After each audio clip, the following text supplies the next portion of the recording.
লেভান্তেসকে হারিয়ে জয়ে ফিরল রিয়াল। বাজে সময়ের মাঝে অস্তিত্ব জয় পেল রিয়াল মাদ্রিদ।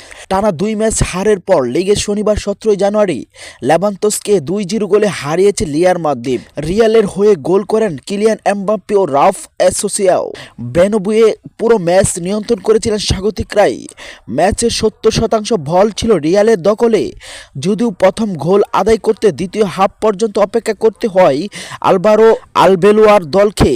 ২৫ মিনিটে সফল শট কিকে দলকে এগিয়ে নেন এমবাপ্পে। ডি বক্সে তাকে আন্দ্রিয়ান দেলা ফুয়েন্তো ফাউল করার পেনাল্টি পেয়েছিলেন রিয়াল। আসলে ফরাসি ফরোয়ার্ডের গোল হয়তো ১৯টি। এগিয়ে যাওয়ার পর আক্রমণাত্মক বাড়ায় রিয়াল।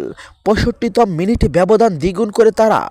গিলিয়ানের কর্নার দারুণ হেড কাচের পোস্ট দিয়ে ঝাল খুঁজে নেন এসোসিও।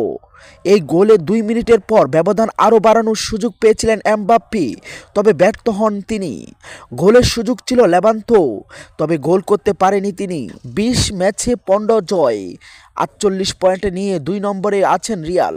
১ পয়েন্ট বেশি নিয়ে চূড়ান্ত বার্সেলোনা। হ্যান্সি ফ্লিকের দল অবশ্যই ১ ম্যাচ কম খেলেছেন।